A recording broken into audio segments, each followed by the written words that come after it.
মুহূর্তে আমি আছি ঐতিহাসিক ৭ গম্বুজ মসজিদ কিংবা ৭ মসজিদে। আপনারা যারা ধানমন্ডি জিগাতলা অবস্থান করেন এবং ধানমন্ডির যে ৭ মসজিদ সড়ক রয়েছে, যে মসজিদের নামে এই সড়কটি করা হয়েছে, আপনারা হয়তো সরাসরি এসে সে মসজিদটি দেখার সৌভাগ্য এখনও হয়নি। তবে চলেন আজকে আপনাদেরকে পুরো মসজিদটি ঘুরিয়ে দেখাই এবং এর পিছনের ইতিহাসটা বলি। ৭ মসজিদ এটি মোহাম্মদপুরে অবস্থিত একটি পুরাতন মসজিদ। মোগল আমলের যে স্থাপত্যশৈলী রয়েছে তারই ধারাবাহিকতায় ১৬৮০ সালে সুবেদার শায়েস্তা খাঁর পুত্র উমেদ খাঁ এই মসজিদটি নির্মাণ করেন বলে জানা যায়। এই মসজিদটিতে মোট ৭টি গম্বুজ রয়েছে। আমরা দেখতে পাচ্ছি যে তিন পাশে বড় বড় ৩টি গম্বুজ এবং মধ্যখানে অর্থাৎ মাঝ বরাবর 4টি গম্বুজ রয়েছে, টোটালি 7 গম্বুজ, যার কারণে এই মসজিদের নামকরণ অনেকটা লোকমুখে শ্রুত হয়ে গেল যে ৭ গম্বুজ মসজিদ কিংবা ৭ মসজিদ। তাছাড়া এই মসজিদকে তুলনা করা হয় লালবাগের যে স্থাপত্যশৈলী আছে, অর্থাৎ লালবাগ দুর্গের যে স্থাপত্যশৈলী আছে তার সাথে। এছাড়াও এটাকে অম্বুর খান মসজিদের সাথেও তুলনা করা হয়।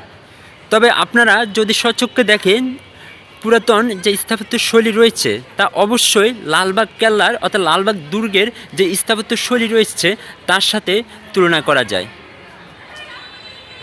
আমরা আপনাদেরকে পুরো মসজিদের ভেতরটি একবার দেখানোর চেষ্টা করব যে মসজিদে কত কাতার নামাজ পড়া যায়।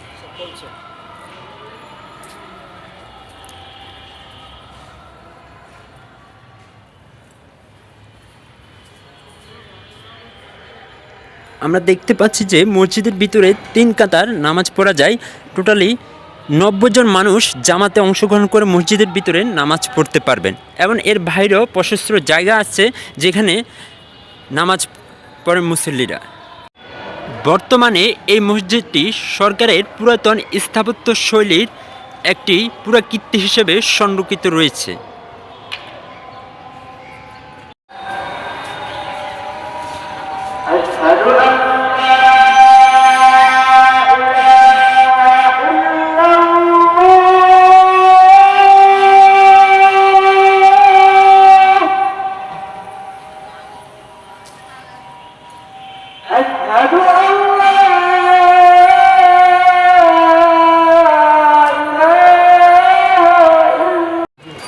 আমরা আপনাদেরকে দেখাবো এই মুহূর্তে মসজিদের যে সুন্দর অজুখানাটা আছে সে অজুখানা আমরা দেখতে পাচ্ছি যে খুবই আধুনিক উপায়ে সুশৃঙ্খলভাবে একটি বিন্যস্ত অজু ব্যবস্থা রয়েছে এই পুরাতন স্থাপত্যশৈলী সম্পন্ন মসজিদে।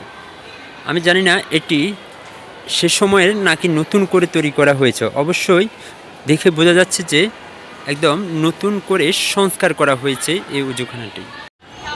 যারা ঐতিহাসিক এই ৭ গম্বুজ মসজিদটি দেখেন নাই তারা অবশ্যই মোহাম্মদপুরে এসে ৭ গম্বুজ মসজিদটি সরাসরি দেখতে পারেন। পুরাতন স্থাপত্যশৈলী সম্পন্ন মনোরম সুন্দর এই মসজিদটি এবং চাইলে এক ওয়াক্ত নামাজ আদায় করে যেতে পারেন এই মসজিদে।